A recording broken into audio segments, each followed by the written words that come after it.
Hello, good evening, and welcome to the Capeness Amateur Dram Antique Society.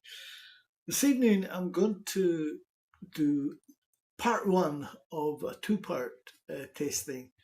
I'll do the second part in a couple of days' time, where I'm going to look at the eight whiskies presented in the Cadenhead uh, Authentic Collection of July 2026. And I joined the Cadenheads Club a few years ago, and it does give you early access to these tasting packs and to the bottles.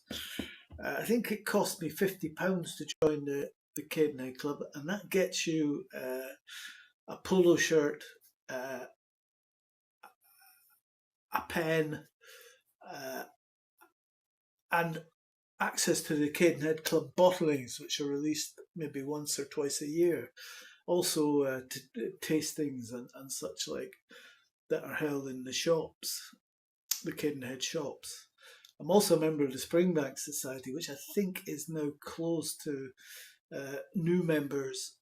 That may change depending on how the membership goes. I think it was limited to about 5,000 members.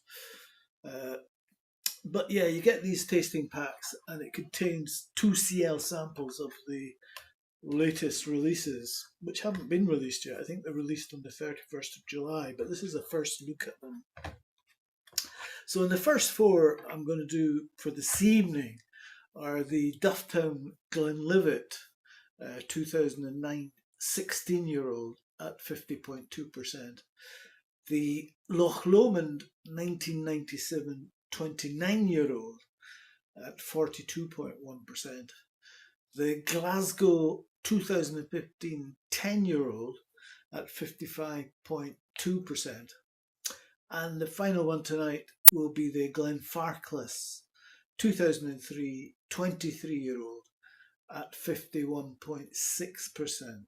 So first up is so you get these little 2cl bottles, and this is the DUFFTOWN-GLENLIVET 2009 16-year-old at 50.2%. I'll just pour this one out. I'm using mini Glencairns tonight because it's slightly smaller measures than usual. So, with most of the spirit produced at Dufftown in Speyside distillery being destined for blends, it's quite interesting to have a tasting of this single cask bottling. In the near future, I'm going to do a tasting of the Singleton of Dufftown range, but this will give us a sort of first look at that. This one's fully matured in a bourbon hogshead after distillation in 2009, then bottled in June 2026, producing 258 bottles. So Dufftown's new make spirit has a slightly bready nose with pineapple, and it's estery with a touch of wheat chaff. The palate is clean with estery fruitiness. It's high toned and sharp with some cereal behind. And the finish is nutty and clean. So let's see what Cadenheads have done with this one. And it's a lovely, these are all natural colour, non-chill filtered. And it's a lovely sort of pale, well, it's a straw colour really, quite a pale colour for 16 years. And yeah, it's got nice tears in it, nice tide line.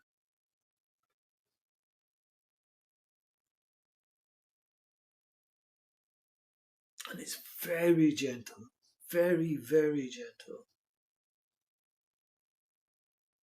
Peach skin and cornflakes.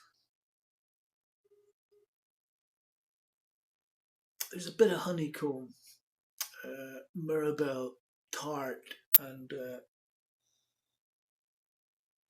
some orange blossom water in the background. It's like these sort of pastries you get if you go to the Far East.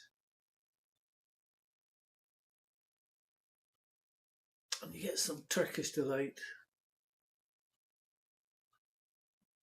some angel hair and that sort of thing. There is a banana element to it. Given this blind, I might be leaning towards Glenmurray with that banana foam candies that you get. Vanilla,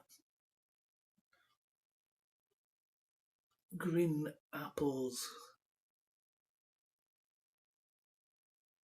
gooseberries, and some salted caramel. And you know, it's even a little Balvenie-ish. There's some cider apples, slightly rancid butter, yogurt and dairy cream, and some lemon juice. Gets very grassy, fruity apples, and there's some notes of mashed potatoes and oatcakes.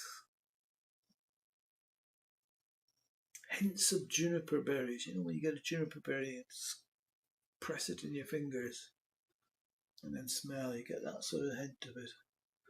And some wet paper. And then it gets a bit more porridgey and even a little yeasty. Oh, try the mouth.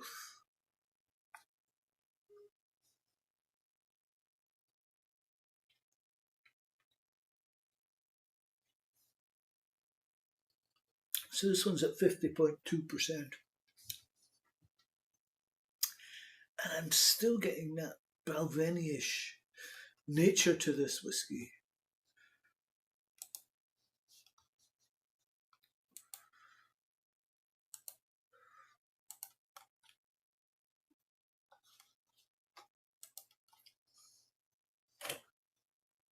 There's a lot of ripe mirabelles.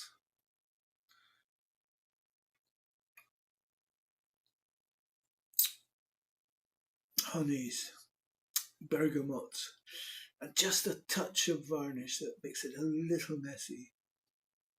Just a bit.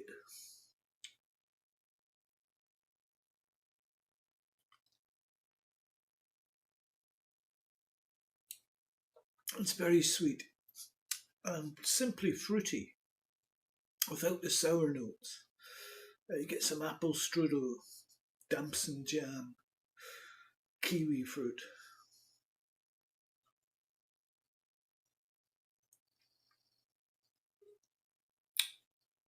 It's like having a Danish pastry, apple soda and lemon flavoured chewing gum. It's very fruity, and although it's 16 years old, it does taste a bit younger. It's a tad sugary, in fact. Apple pie, blackberry jam,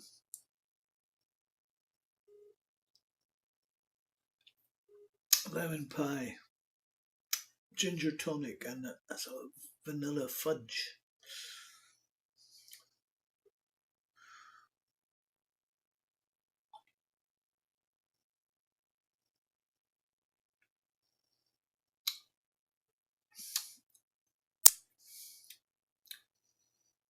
And the finish is medium fruity again. It finishes a little bit less interesting. Grassy, pears, candy floss, cooking apples, cinnamon, overripe apples and pineapple drops. And there's some notes of dried ginger and Turkish delight. So I'm going to add 2 mils of water to this, which will take it down to the low 40s, I think. 1.5 mils actually.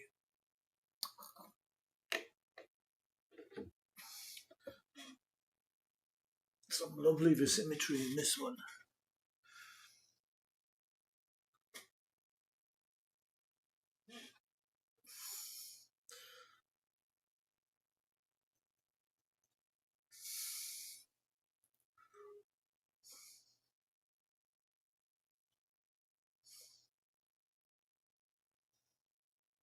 And with water, it's softer still. It's a bit less oriental and more on the vanilla, barley cake, fresh bread, and you get some sour apples and yogurt, sawdust, and wet wood. We'll try them out.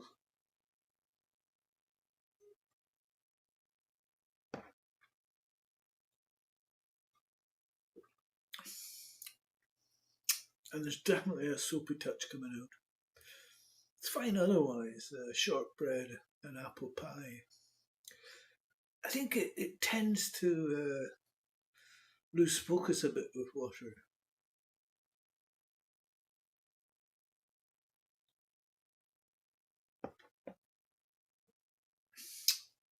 You get some notes of violet flavoured licorice and bubblegum.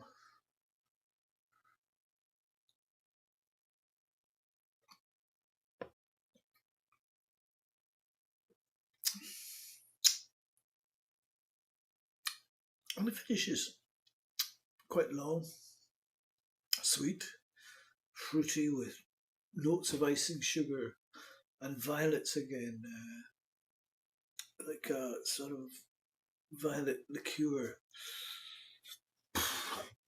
You know, this one had its moments in the light, but I would say it's just a little too mundane to catch a lot of attention, and it's not the very best friend of water. It is simple and drinkable. I'm going to cleanse my palate with Tony's Chocolonely Milk Almond Honey Nugget bar.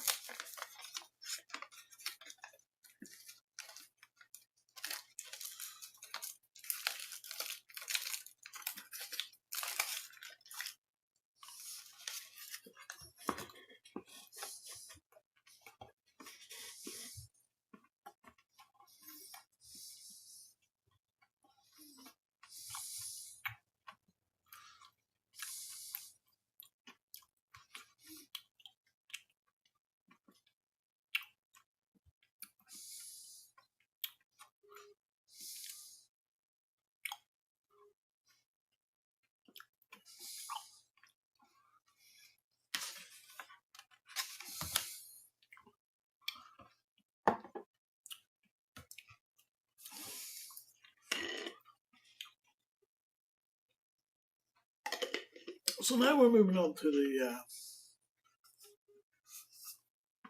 oldest whiskey in this tasting pack, and it's a Loch Lomond 1997 29-year-old, bottled at 42.1%, and it's a single malt, not a grain.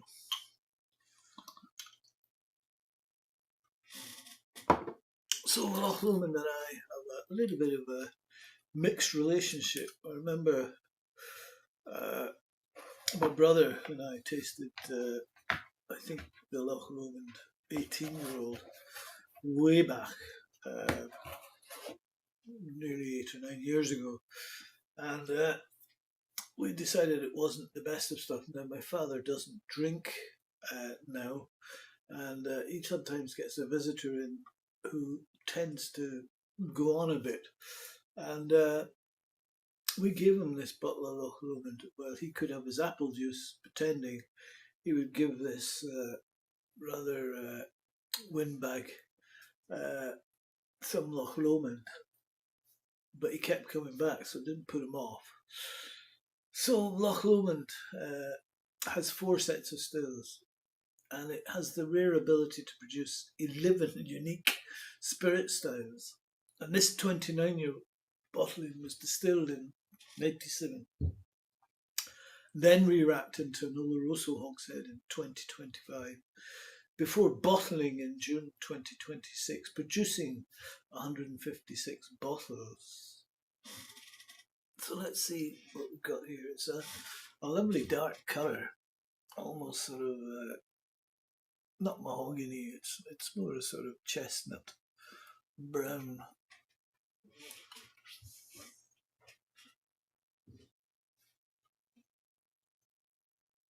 Let's see how I find this one. It's got a thin tide line. There's nice tears in it though. This one is a Blair Athol glass, so that might be quite appropriate for a. It's a Highland whiskey. And there's a touch of fresh sawdust. Grated coconut and underripe banana. But it feels fresh and lively. And a nice fruitiness quickly takes over. Oranges, mirabelles and plums. All ripe, but not overly so. And then the Oloroso, you get tobacco leaves, orange essence and ripe grapes, and kiwis and fresh rhubarb. So it's only spent a year in the Oloroso hogshead. So it's added a little, but not been the major contributor. But it's got a bit of zing. It's quite charming. And then you get more fudge. Cappuccino, butterscotch and praline. In short, the cask is quite active, the initial cask I think, and it leans towards bourbon. But there are lovely touches of sweet mint in the background, and those bananas and meadow honey. And then a faint rooty note of celeriac.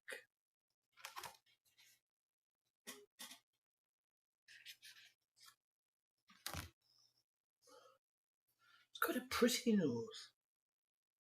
Bananas I keep going back to, and a sort of fruity Swiss cheese. Cream, vanilla and pineapple yogurt. White chocolate, and it's very reminiscent of Redbreast Irish whiskey. I'll try them out.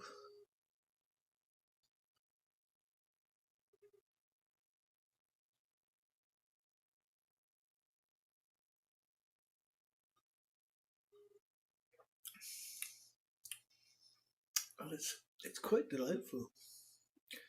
It's like a mid-age space cider with those hallmark yellow and white fruits and some notes of fresh oak.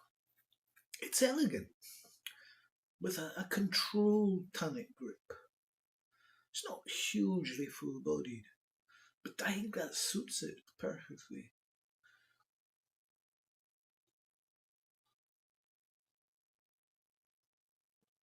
Green apples, underripe bananas, lemon and some yellow fruits like peaches and melons.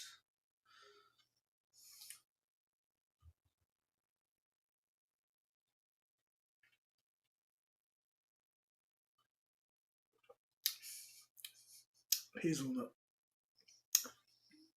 Lovely tears on this. Cocoa powder. Cinnamon buns.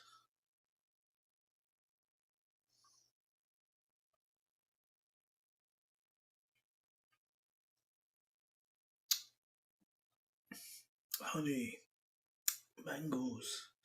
Tiny metallic side, or this chamomile and rosehip tea.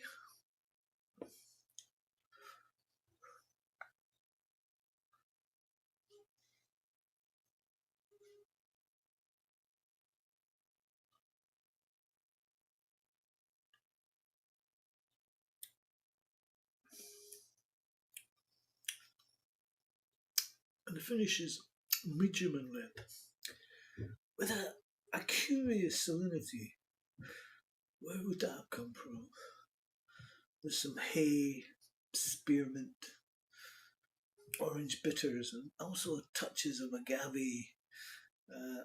It's a perfect pepper plus tropical fruit combo, or Shekian pepper.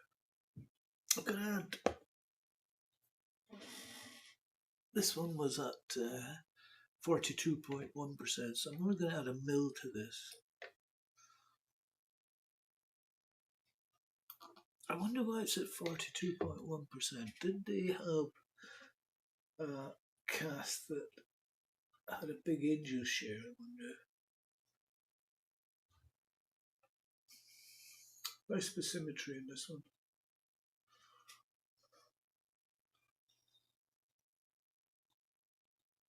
And on the nose with water, it does gain a little liveliness with fresh mint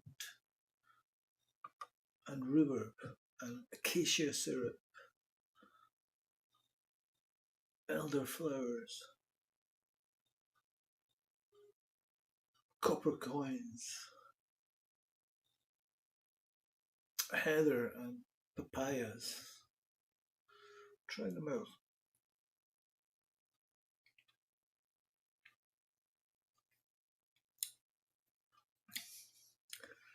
Yeah, I would say be careful with the water. Brings out notes of perfume and rose syrup.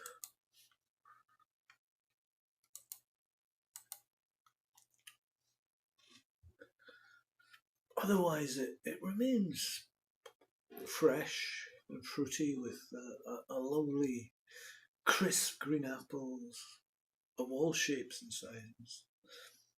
There's some grassier oakiness, allspice, grape pip oil, and oranges in the background, plus orange blossom water and oriental pastries.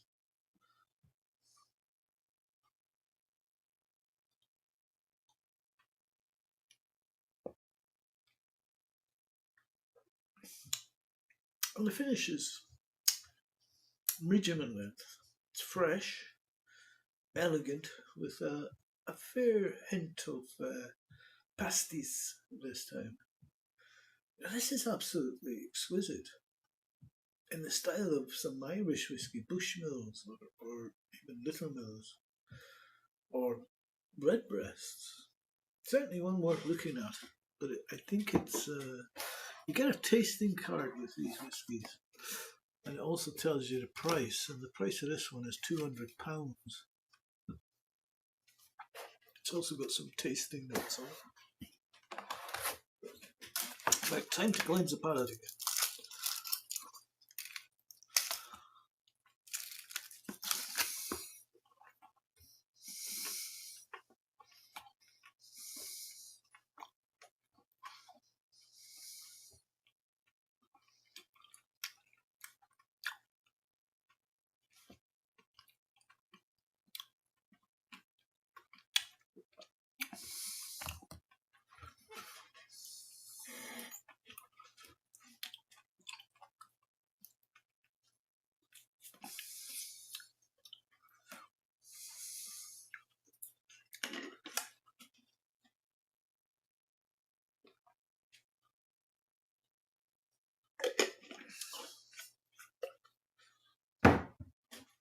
So the next third whiskey in this pack is the Glasgow Distillery Glasgow 2015 10-year-old at 55.2%.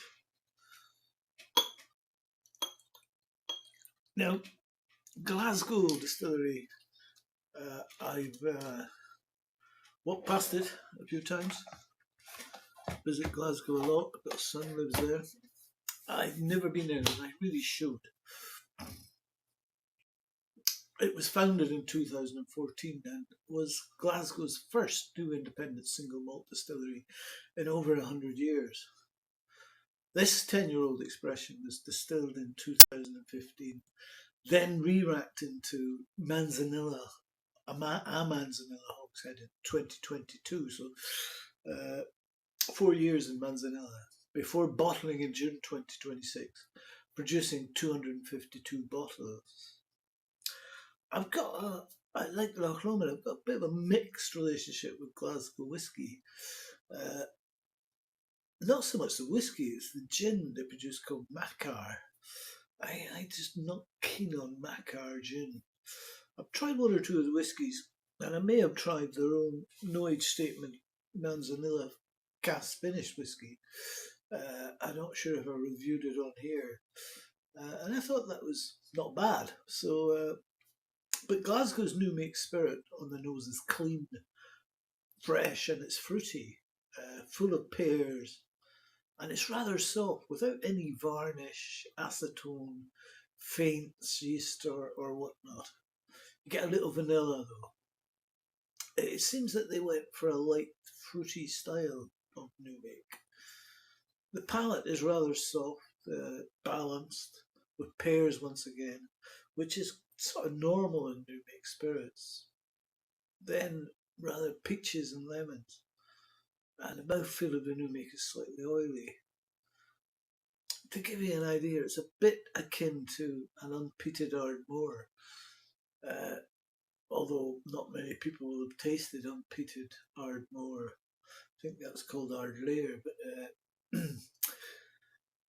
you get a touch of licorice and pink grapefruits on the mouth, plus vanilla from the oak, and some licorice all sorts, a sort of tiny bit element of that. And the finish is not long, which again on new mix is not that unusual. So what have we got here? This one's bottled at 55.2%. So 10-year-old, 4-year Manzanilla hogshead finish. So we would expect saltiness here, I think, from the Manzanilla.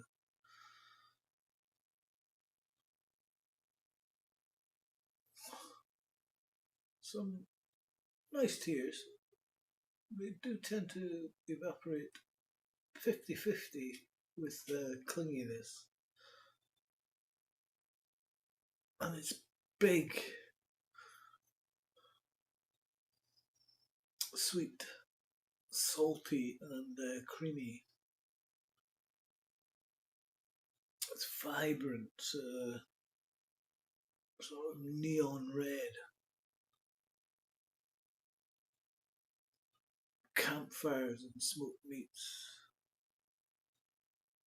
oven chips, chalky rock.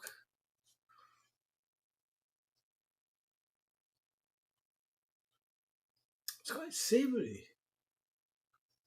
Then you get some chamomile, then that gorsebushy, coconutty element. Apricots and sour raspberries. And there are wisps of smoke in the background. This is not peated whiskey though. But you do get a feeling of smoked veggies out in the field for me. Corn on the cob over a campfire maybe. And cedar wood sawn under the nose. Try the mouth.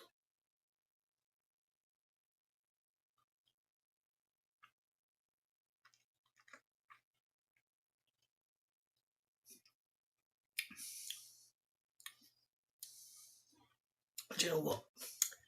I get big smoked bacon vibes off of this, and it's chewy. It says peated. It isn't, but very much as if it is.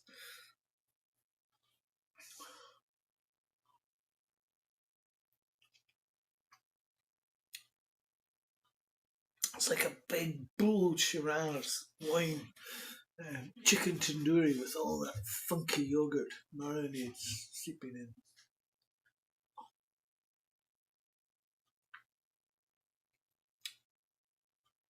Salted caramel, sweetened butter, and brandy snaps, and blueberries. You get that earthy smoke, dense and rich.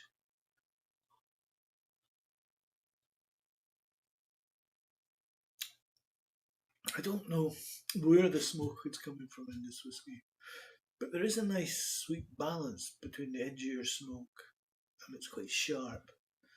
It's quite rich, dark, funky, dense and chewy.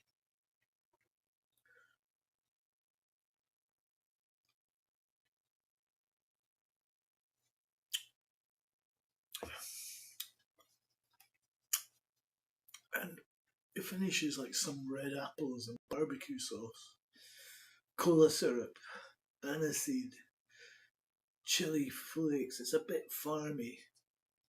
It's a bit of new make revealing. And it maybe reveals the youth or the apparent youth at 10 years old. But I do rather like it. I'm going to add 2 mils of water to this. This is one that might divide the crowd, I think.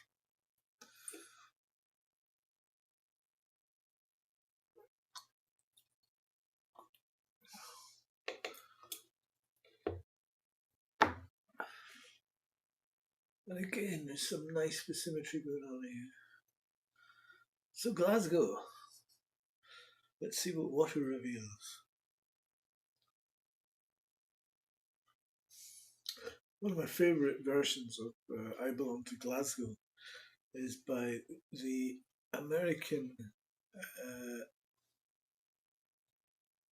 contemporary of Woody Guthrie, Rambling Jack Elliott. He does a fantastic version of I Belong to Glasgow. Does the Glasgow accent, does the drunkenness bit very well. It's worth seeking out. You'll find it on YouTube, I think. Anyway,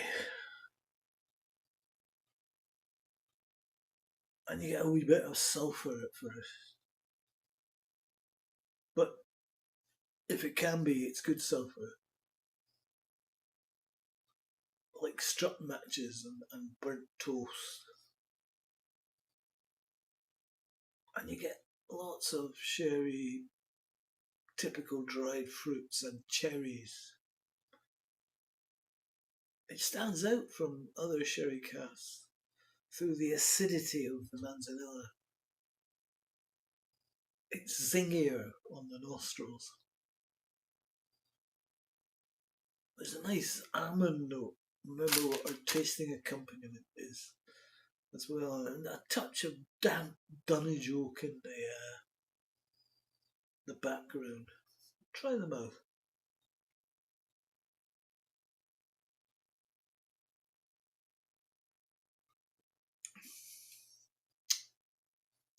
It's quite a sherry arrival. Raisins and sultanas, figs, walnuts, and even cigar tobacco.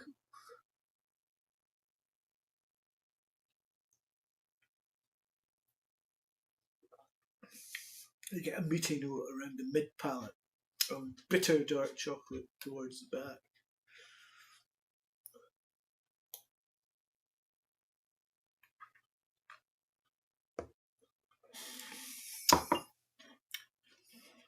On the finish, you get a final burst of sherry, along with some cask char before a lengthy currant dominated finish. So Glasgow, with this manzanilla finish, well, I think water smooths it without dampening those lovely grape notes. So it's not a bad whiskey.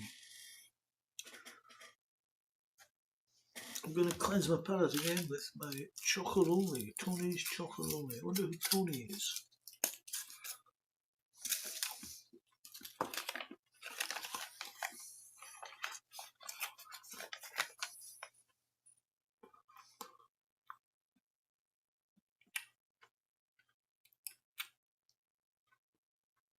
Well, the best in Richmond.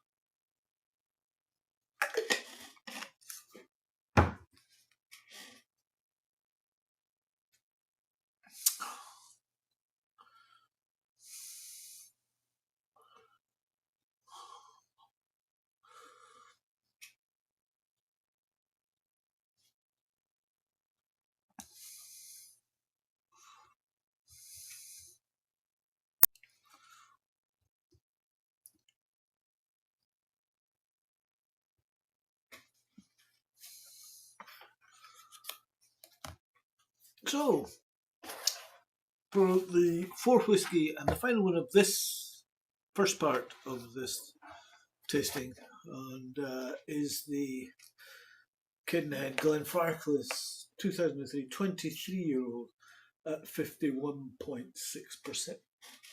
So, I've got a really good relationship with my tastings of Glenfarclas. I do think that they are really the sherry cask maturation specialists from Speyside, and yeah, I think the core range is excellent. And the bottles and sherry work very well, but this one's not sherry. Glenfarclas means Valley of the Green Grass, and it can be found in Balladalach in the Speyside region.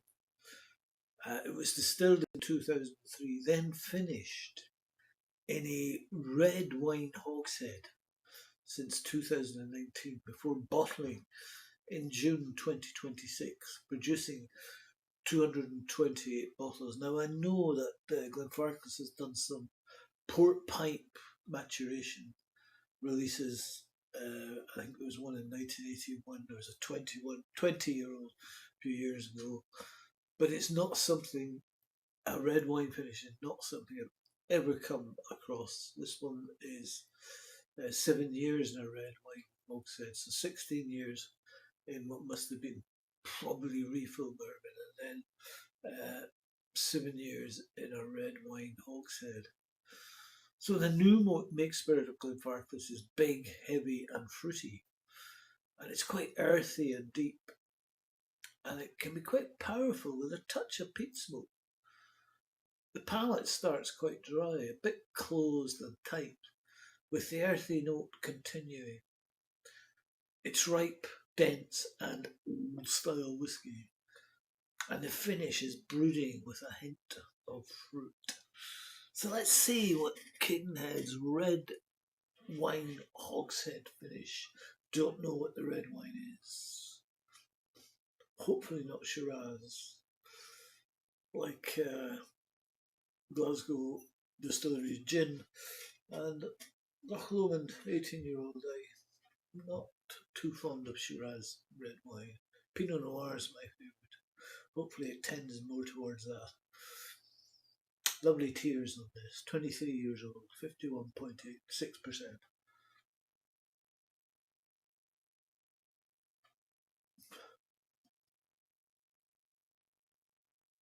And again, sort of lovely red currants. Stewed berries.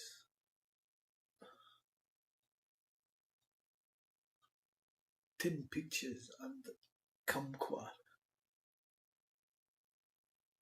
But it's in full orangey mood. Marmalade. Dried oranges. And it's got a pleasant flintiness. But then it gets both fruitier, more of the smaller red fruits, and peppery, so Shiraz. Big whiffs of freshly ground black pepper, but also a little leather and tobacco. And it keeps developing for quite a while. And it gets rather beautifully waxy and leafy. I think this whisky needs time, as it starts quite simple, but then starts to open up with strong impressions of red fruit jams and liqueurs. Nothing vulgar, mind you, It leans notably towards well-mannered cherries, plenty of strawberry jam, blackberry jelly, and a touch of cranberry sauce that would pair nicely with venison. This whiskey would go well with venison.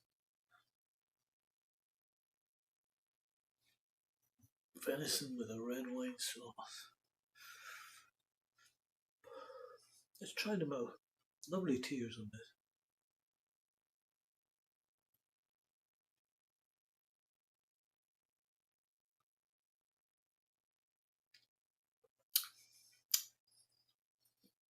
And yeah, tasting notes are very accurate.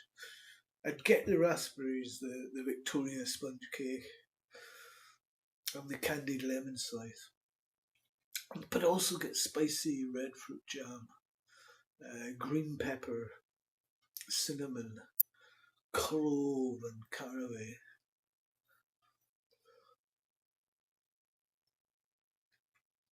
Combination of fruit jams and spice is very enjoyable. Peppered strawberries.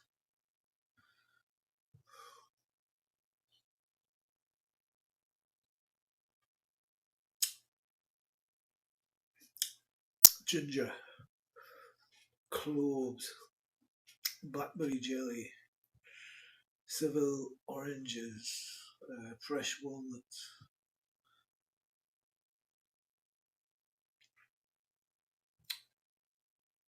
tea, other spices and herbs. It's really excellent.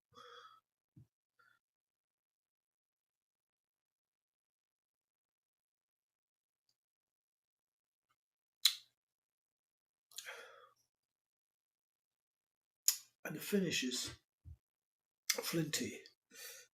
Sea salt, strawberries and syrup, paprika. It's fairly long. Always led by the red wine, but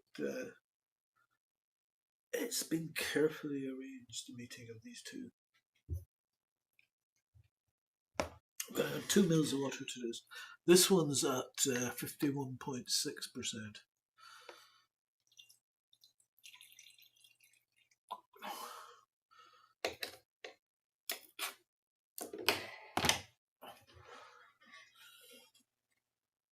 Oh, the symmetry in this is just unbelievably good.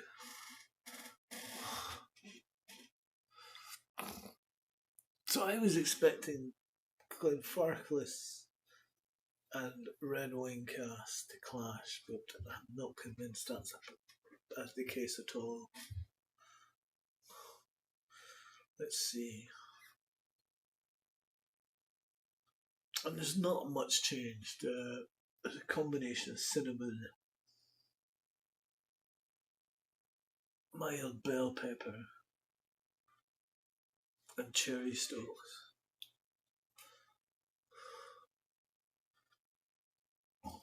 There's maybe less fruits, but more spices and herbs. More barbecue herbs, thyme. It's a great nose and very entertaining. Try them out.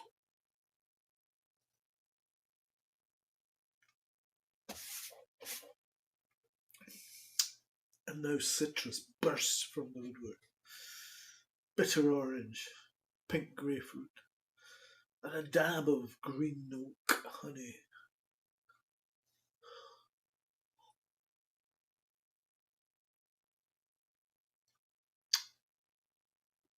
Plain fruit spirit, plums, cherries, berries, mixed with strong spices, cloves, pepper, cinnamon, nutmeg.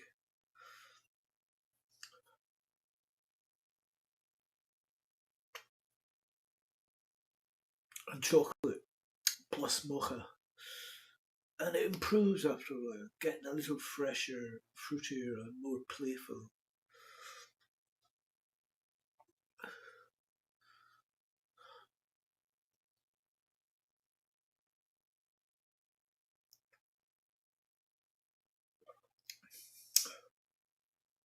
and the finish is rather long. Maybe a tad simpler and more on burnt fruits, raisins on a cake, for example, but it's still very good. And in the end, the clash I expected never quite arrived. But red wine and Glenfarclas, oh wow, that was very clever. And this would be a fantastic Christmas dram. Well, that's part one come to a close. Well, the next day or two, I'm going to do part two of the Cadenhead Authentic Collection July 2026 tasting kit. So we'll see you then.